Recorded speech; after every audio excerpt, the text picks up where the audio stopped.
Mister India കോമ്പറ്റീഷനിലെ റണ്ണറപ്പായ ശ്രീമാൻ ഷിബു. അദ്ദേഹമാണ് ഇവിടെ ഇങ്ങനെ ഒരു ജിംനേഷ്യം ആരംഭിക്കുന്നത്. അദ്ദേഹത്തെ ഈ ചടങ്ങിലേക്ക് ഹാർദവമായി സ്വാഗതം ചെയ്തു.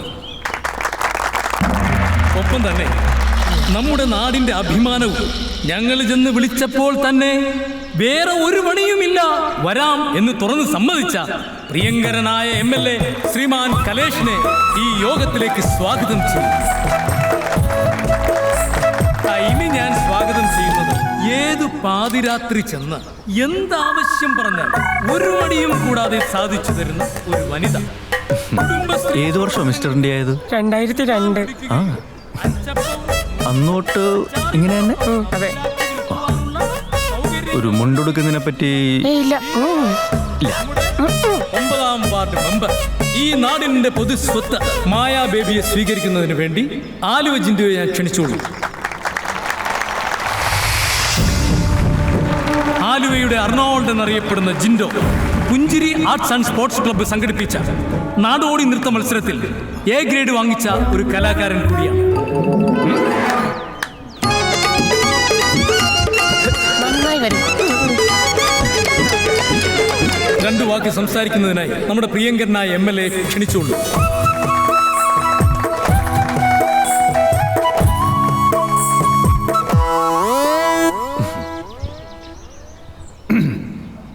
പ്രിയമുള്ള സുഹൃത്തുക്കളെ, സഹോദരി സഹോദരന്മാരെ, നിങ്ങളെല്ലാവരും എനിക്ക് നൽകി വരുന്ന സ്നേഹത്തിന് ആദ്യം തന്നെ ഒരു വലിയ നന്ദി അറിയിക്കുകയാണ്.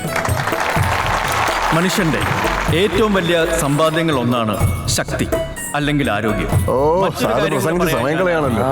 എന്താ അവന്റെ ഒരു ബോഡി? കഴിഞ്ഞ ജീവിതശൈലി എന്ത് ബോഡി? അവനും ഞാനും തമ്മിൽ ചെറിയൊരു വ്യത്യാസമേ ഉള്ളൂ. അവൻ ഷഡ്ഡി ഇട്ടിട്ടുണ്ട്, മുണ്ടെടുത്തിട്ടില്ല. ഞാൻ മുണ്ടെടുത്തിട്ടുണ്ട്, ഷഡ്ഡി ഇട്ടിട്ടില്ല. വരുന്ന തെരഞ്ഞെടുപ്പിൽ ശക്തിയുടെ പര്യായമായ ആന അടയാളത്തിൽ നിങ്ങളുടെ വോട്ടുകൾ രേഖപ്പെടുത്തി എന്നെ വിജയിപ്പിക്കണമെന്ന് താഴ്മയായി അപേക്ഷിക്കുകയാണ്. നിങ്ങളുടെ അനുവാദത്തോടെ ഞാനിത് ഉദ്ഘാടനം. അത് മോളില ഇവിടെ കിഴക്കെവിടെ?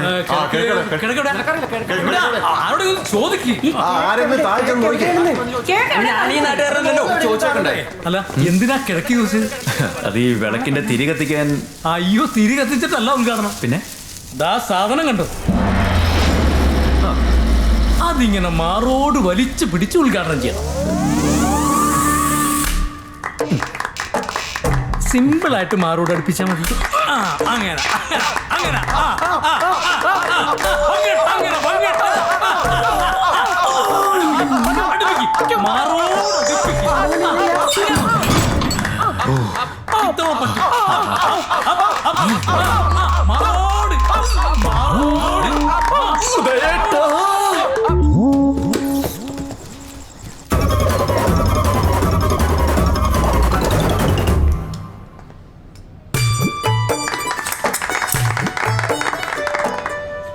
MLA സാറിന് ഞങ്ങളുടെ വക ഒരു ചെറിയ സ്നേഹോപഹാരം. ആയിക്കോട്ടെ, വാങ്ങിച്ചോളൂ. നിങ്ങളിത് വാങ്ങിക്കണമെന്ന് എനിക്ക് ഒരു നിർബന്ധവും ഇല്ല. വാങ്ങിക്കുകയാണെ ഞാൻ പറയുന്ന പൈസ തരണം. ചേച്ചി, ഒരു ബിസിനസ് ആവുമ്പോ ബിസിനസ് ഒന്നും എന്നെ പഠിപ്പിക്കണ്ട. ഒരു 1.5 ഈ കച്ചവടം നടക്കത്തില്ല. പലരും വന്ന് കണ്ട് വില പറഞ്ഞതാ. എല്ലാത്തിനും ഒരു മോഹവിലയുണ്ടല്ലോ.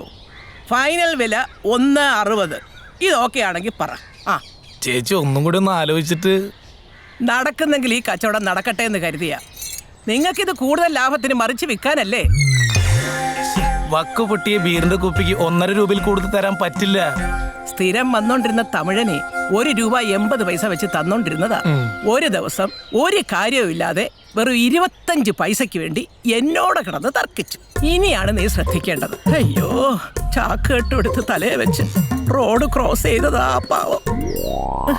ഒരു ടിപ്പർ ലോറി. അയ്യോ, അതിമോഹത്തിന്റെ. ഇനി നീ ഒരു വില പറ. 1.5 തന്നെ. എന്നാ കുപ്പി എടുത്ത് അങ്ങോട്ട് മാറ്റി വെക്ക്. പത്രത്തിന് എന്ത് തരുമെന്ന് പറ. നോക്കട്ടെ. കള്ളത്രാസാണോടോ? ഈ പത്രം വിറ്റാലൊന്നും ഒന്നും കിട്ടില്ല അമ്മച്ചി. കോട്ടയത്തൊരു മാമൻ മാപ്പിളെ കേട്ടിട്ടുണ്ടോ? അങ്ങേര് പത്രം വിറ്റാ ഈ കാണുന്ന സാമ്രാജ്യം മുഴുവനും ഉണ്ടാക്കിയത്.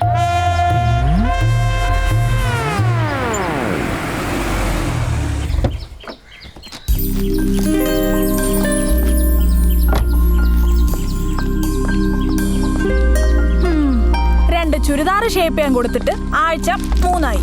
ഇന്ന് അവിടെ ചെന്നിട്ടും അവൾ അതിൽ തൊട്ടിട്ടില്ല. ഞാൻ പിന്നെ അവിടെ നിന്ന് തയ്പ്പിച്ചങ്ങ് വാങ്ങിച്ചു. എത്ര അളവിനുള്ളത് കിട്ടിയാലും പിന്നെ ഷേപ്പ് ചെയ്തെങ്കിലല്ലേ നിനക്ക് തൃപ്തിയാകൂ. അത് ശരിയാ, ഷേപ്പ് ചെയ്യണം, എന്നാലേ കാണാൻ ഒരു സുഖം ഉണ്ടാവുള്ളൂ. അമ്പിച്ചിക്ക് ഇതൊന്നും അറിയാഞ്ഞിട്ടാ. ചേച്ചിയുടെ പേരെന്താ? ചിത്ര. പാടുവോ? ഇല്ല. അതായത് ചേച്ചി പോലെ മെലിഞ്ഞ് ഉയരുള്ളവർക്ക് ബോഡി ഫിറ്റ് ചുരിദാറാണ് മാച്ച്. സാരി ആണെങ്കിൽ കിടക്കും. അങ്ങനെയാണെങ്കിൽ ഇതെല്ലാം കൂടി ഒരു 30 രൂപയ്ക്ക് എടുത്തോട്ടെ. 35 കൊടുത്തേക്കമ്മേ. ഏയ്, എന്താടോ ഇത്? ഇതൊന്നും ഇതിനകത്ത് കയറ്റാൻ പറ്റത്തില്ല. താനങ്ങ് മാറിക്കേ. അത് തന്നെ മാറിക്കേ. മാറിക്കേ, മാറിക്കേ. ആ, സാറ് വാ, കേറ്. സാറുമാര് വന്നാട്ടെ. കേറിക്കൊന്നേ. Good afternoon.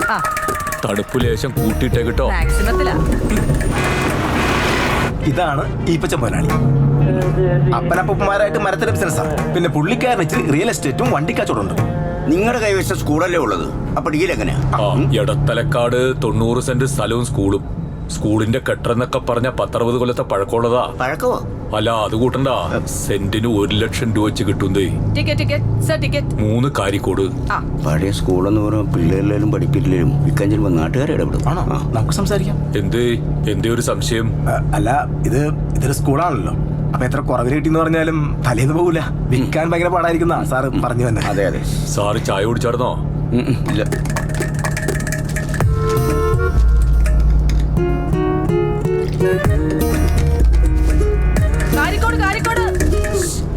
കാരിക്കോട് 3 പെരുവാ.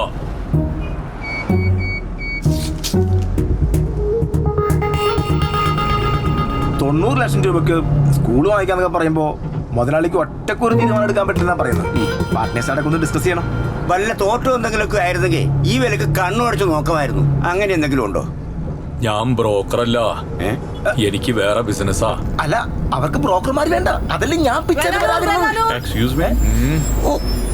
സായിപ്പാണ് കാലേ ചവിട്ടിയ നല്ല വേദന. കുറച്ച് വേദനയൊക്കെ സഹിക്കും മുതലാളി. അതേ, ഈ സ്കൂൾ നടത്തുന്ന കമ്പനിക്കാർക്ക് ഇപ്പൊ വേറെയും കോളേജുകളുണ്ട്. ഈ എഞ്ചിനീയറിംഗ് കോളേജ്, ഇല്ല പല്ലിന്റെ കോളേജ്, അങ്ങനെ പലതും ഉണ്ട്. അവരുടെ ഒരു ലേഡീസ് ഹോസ്റ്റലില് 2 ലാബറോറിനെ കൊടുക്കാൻ പോയപ്പോ അവരെന്നോട് പറഞ്ഞതാ, ആരെങ്കിലും ഉണ്ടെങ്കിൽ നോക്കിക്കോളാൻ.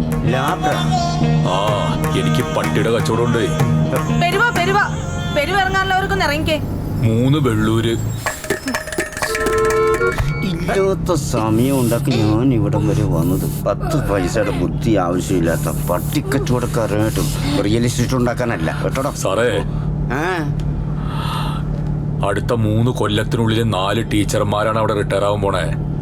പുതിയതായിട്ട് നിയമിക്കാൻ പോണ ടീച്ചർക്ക് ഒരാൾക്ക് 35 ലക്ഷം രൂപ വെച്ച് മാനേജ്മെന്റിന് മേടിക്കാം. സ്കൂള് നിങ്ങളുടെ കയ്യിലാണെങ്കിൽ ഒരാൾക്ക് 35 വെച്ച് 4 പേർക്ക് 1,40 ലക്ഷം രൂപ മേടിച്ചൂടെ? ഇപ്പം മുടക്കണത് 90 ലക്ഷം രൂപ. ലാഭല്ലേ? ഈ കച്ചവടം നടന്ന അവരൊരു പട്ടിയും കൂടി മേടിക്കാന്ന് പറഞ്ഞിട്ടുണ്ടേ. ഇറങ്ങുന്നില്ലേ? 3 വെള്ളൂര്. ഇത് വെള്ളൂരാ, വേഗം ഇറങ്ങിക്കേ. നമുക്ക് കാരിക്കോട് പെരുവഴി ഒന്നുകൂടി കറങ്ങി വന്നാലോ? ഈ കച്ചവടം നടക്കാനുള്ള സാധ്യതയുണ്ട്. തന്റെ കച്ചവടം ഈ ബസ്സിൽ നടക്കില്ല. താനൊക്കെ വല്ല ഹോട്ടലിൽ പോയി റൂം എടുക്കണോ? വെറുതെ മനുഷ്യന് പണിയുണ്ടാക്കാനായിട്ട്. ഇതൊക്കെ പതിവല്ലേ, അടുത്ത ബസ് വരുന്നേ. ഇതിനൊക്കെ പൈസ കൂടുതലാവേ? പൈസ ഒന്നൊരു വിഷയാക്കണ്ട ചേട്ടാ.